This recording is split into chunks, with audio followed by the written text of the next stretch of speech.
Moja kati ya album kali sana kutoka kwa msanii Diamond Platnumz ni A Boy From Tandale ambayo ilitoka mwaka 2018. Albamu hii ilikuwa ni ya kwanza kwa msanii Diamond Platnumz chini ya kampuni ya Universal Music Group, na jina la album hilo la A Boy From Tandale lilitokana na sehemu ambayo Diamond Platnumz ametokea. Kama ambavyo tunafahamu kwamba mchizi ametokea kipande cha Tandale. Jumla ya mikwaju ambayo ilikuwemo kwenye A Boy From Tandale ni mikwaju 18 ambayo ilikuwa ni ya moto kinoma noma. Lakini pia A Boy From Tandale iliwakutanisha wasanii kutoka Tanzania, Nigeria, Zimbabwe, Jamaica na Marekani au vipi bana.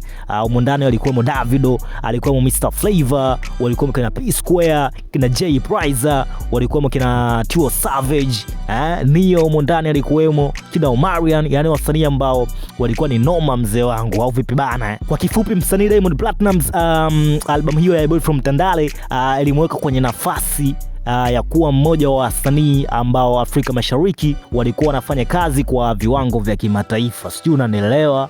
Mimi naitwa Ibra Talent, mtangazaji wa mtaa. For more infos, till next time, cheche.